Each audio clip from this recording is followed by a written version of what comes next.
Welcome back to Tooling Around. In this episode you're going to see me do some work on my car, and by the end of it we're going to have the subframe fully welded into the car, and I'm going to show you how I figured out how to do the front mounts. Stay tuned. Fortunately for me, on the dummy car someone had already removed the sound deadening. So in this car I've just pulled up the carpet from in the boot here and just removed some of the carpet so that it's out of the way, so we can see just this one panel of sound deadening. So obviously that's got to come out before I can do any cutting or welding or anything, because it's just going to turn into a gooey mess otherwise. Apparently the best way to do this is with dry ice. I'll just go ahead now and unplug this wiring.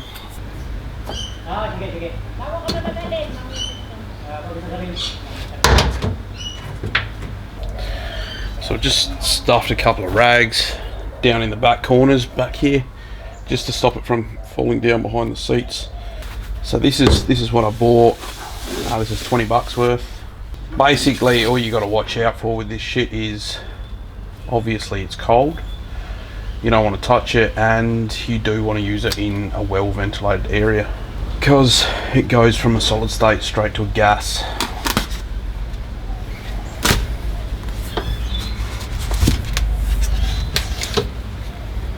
There is a lot there.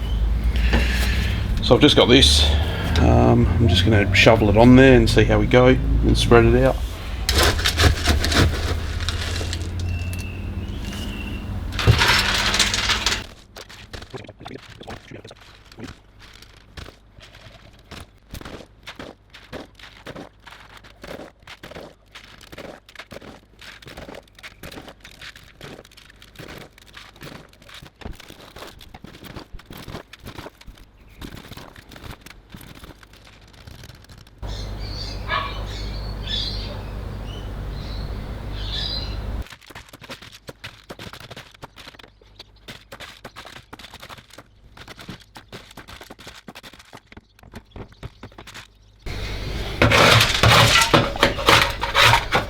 Oh, there you go.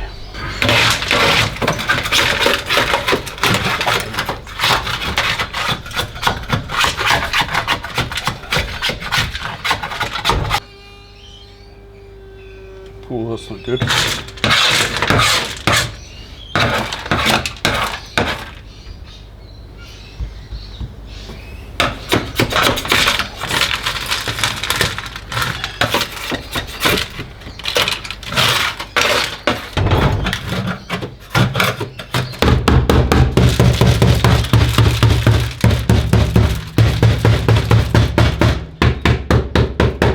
So overall, the dry ice worked pretty well.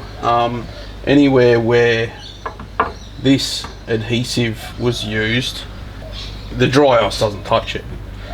So it does make it a little bit more brittle, but it just wanted to hold on to any kind of sound deadening, so pretty liberal around here. And this is just the adhesive that they use to join the panels together.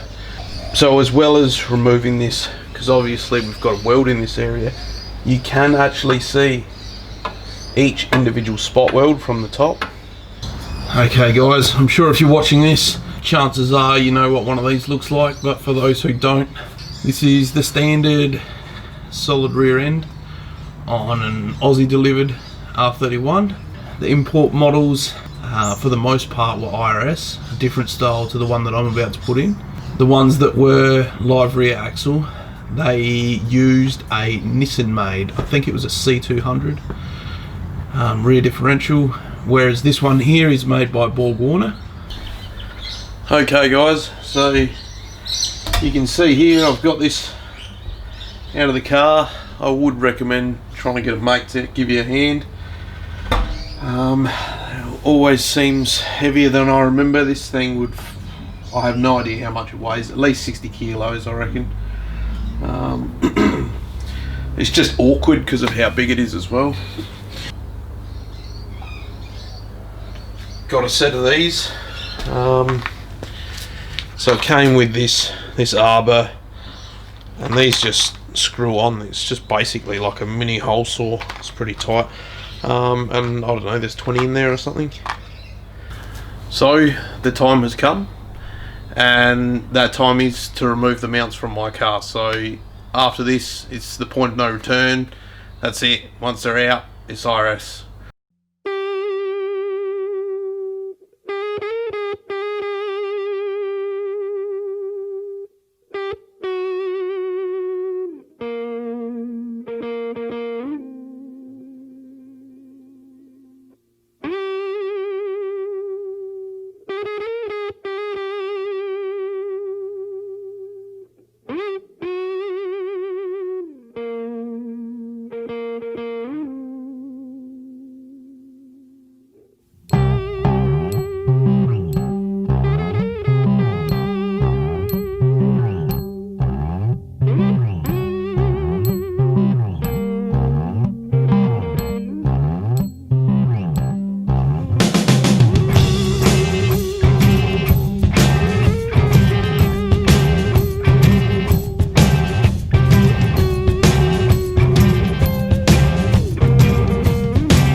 Alright guys, here's the cross member in place. It went in fairly smoothly.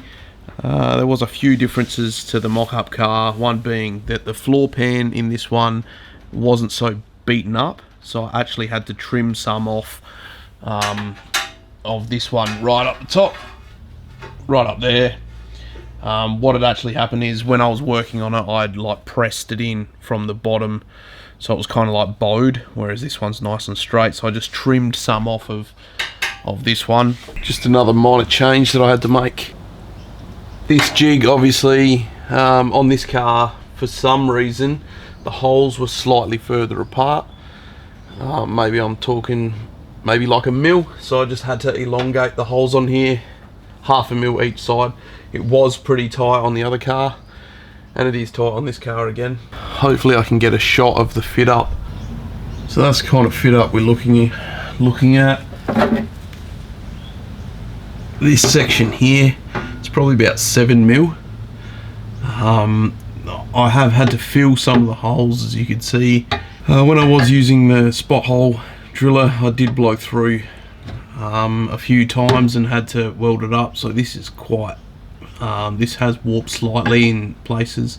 So what I'm going to do is I'm going to weld it at all the strong points on the rails here, and then I'll just probably weigh it down from the top and just push it hard up against this straight edge.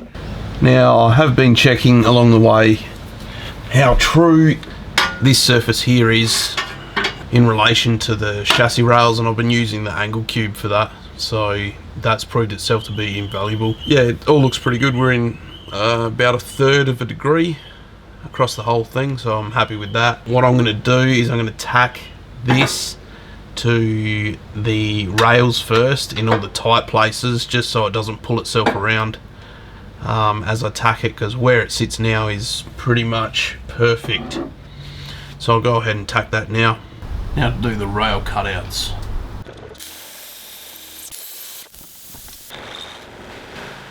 One side done.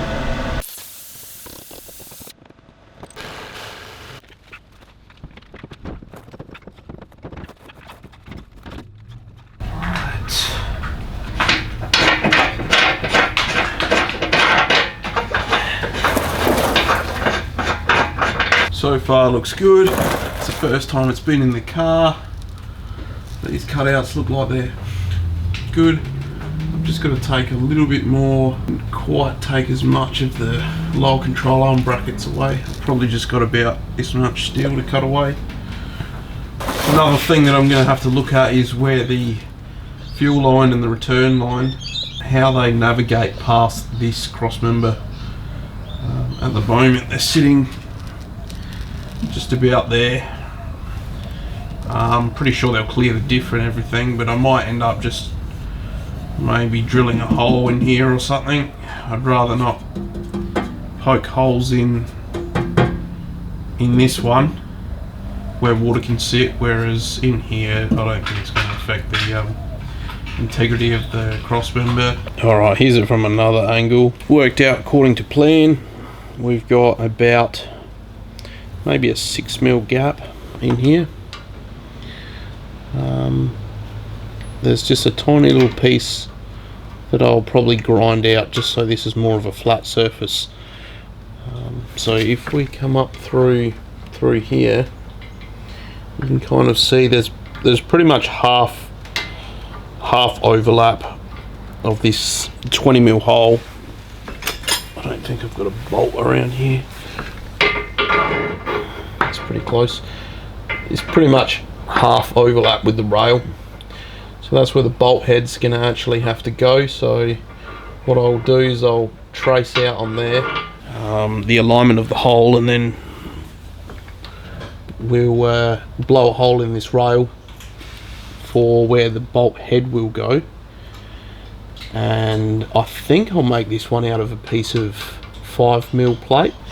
So basically it'll just be a plate here that this sits on, and then we'll box that plate into the rest of the chassis, tied in around the place. The chassis rail cutouts, now that it's sitting in place, I'll probably have to extend just the bottom one. It's just touching on the back side, just here. Yeah, just on the back side here. So I'll probably just bring one of these cuts down. So this is a shot from pretty close to the ground looking up at the front mounts for the subframe. This one here, this center circle, that was just from where the front bush sat, and I just poked up a texter and just traced the inside of that bush, and then I overlaid a washer over the top, and that pretty much works out to be the cutout size needed for the head of the bolt. So I just trace that around there, and obviously just up the side there a bit, enough for the bolt head. This portion here is some of the material that I have to take off, so I'll just try to draw a straight line, just straight across here. So I'll take off all this material. So basically a bolt through a plate, and that goes up into here, and we'll end up tying that plate into this, and obviously straight up as well. So that's the cutout as it stands. Actually fouled on this bit here, so I'll just take a little bit more out and see if we can get it to clear.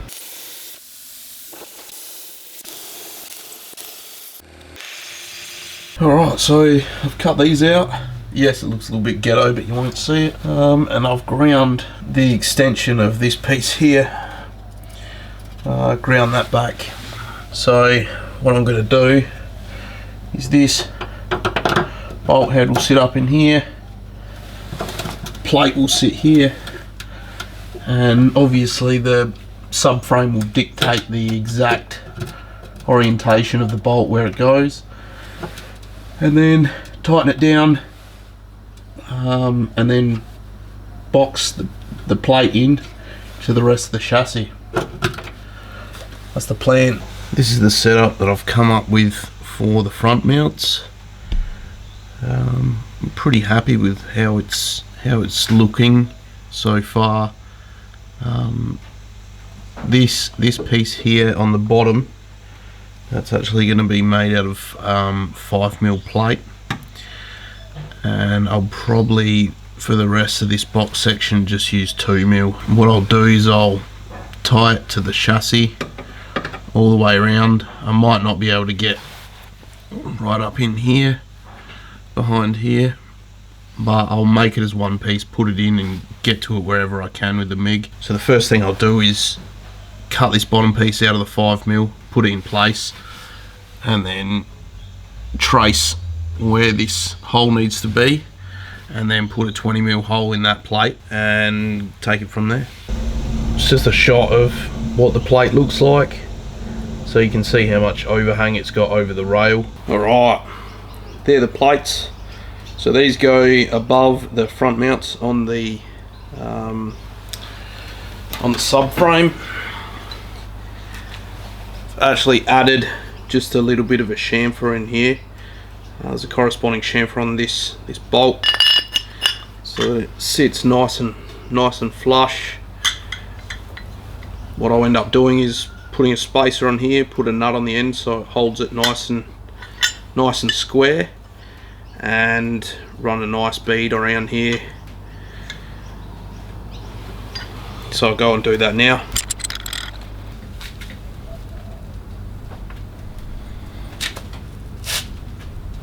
Again, I'm using 30,000 wire, and it's wound up to max amp, less than half wire speed. So I got good penetration on the last one.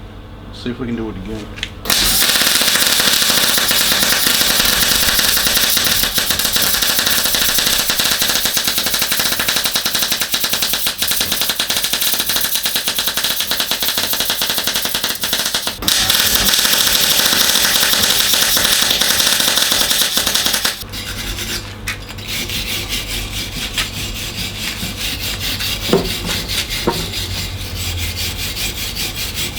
Alright, they're all welded up.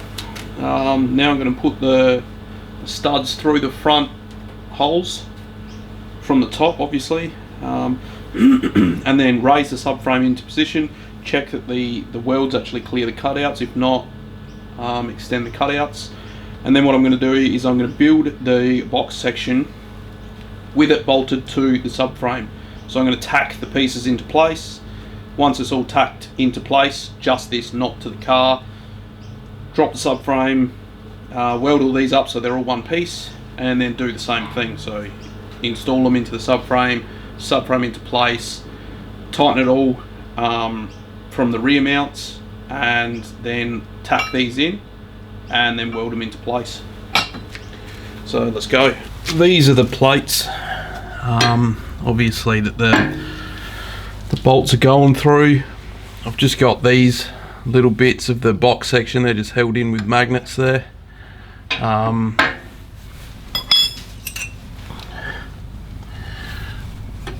Last piece goes there, so I'll tack that up on the car. Fingers crossed it's the same for both sides.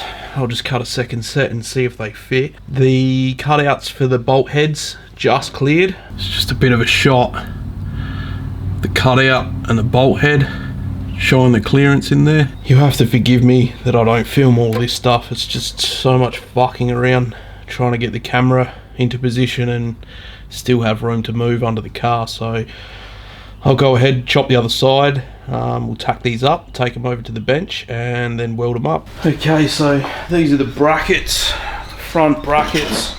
For the most part they're pretty much the same, with the exception of when I put the subframe in the car, one of the front mounts was closer to the chassis rail than the other. So this is something I observed both on the other car and on this car. And that's a little bit closer. So if you were at the rear of the car looking forward, that's how these sit on the car. And you can see this one here has got a little bit more material. So yeah, it's not much, maybe 2 mil. So that's the difference between this plate touching the rail and this one, yeah, being about 2 mil off, which is fine because it's still got plenty of contact points around. All of this will be welded on, and I'll still be able to bridge that 2 mil gap, no worries. So yeah, other than that, I'm just going to weld these up and make them look pretty. Alright, so that probably took me about half an hour. I wasn't really pushing it or anything. For the most part, it came up pretty well. That's what the inside looks like. You won't really see it.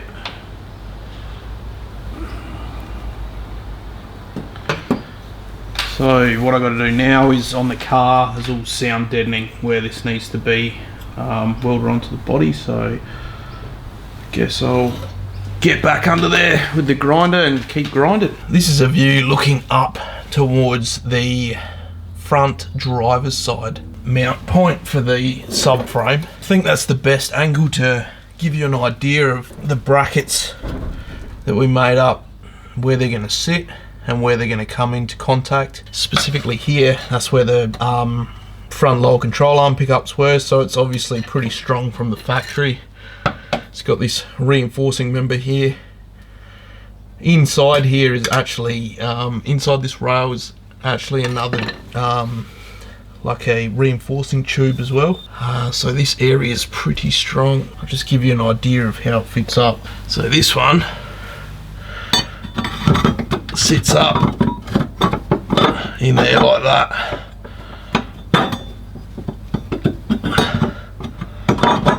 Sorry, I'm a bit uncalm balancing. Just like that. And you can see here, that's what I was talking about earlier. On the other one, actually, it's a little bit closer. So all I got to do now is run around with the flat wheel and probably stick a wire brush on a drill or something and just take back. This is sound deadener in spots. You can see it's a bit 3D, and the rest is just light surface rust mixed with dirt. So I'll take off all that and then we'll tack them in place and see how it fits. Alright, the mounts are in.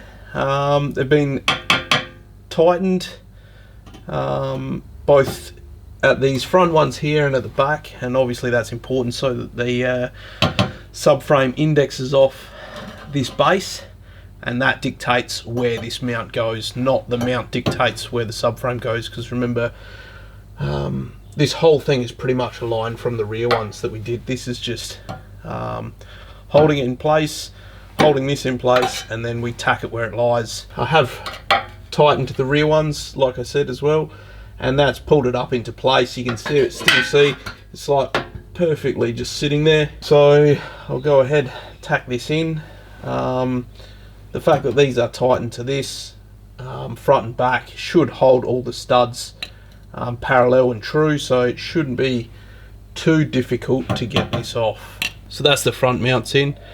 What I actually did was tack them into place while it was attached to the subframe, loosened all the bolts off and made sure it was easy enough to still remove, which it was. So wound it back up, tightened it back up, and then I tried to weld as much as I could with the subframe in place. This is what I've come up with to patch the cutouts in the chassis rails. So that's how I planned it from the start, just 2 triangle pieces in there. This one, I just bent the end of it because it's just to tighten it in there, nothing fancy.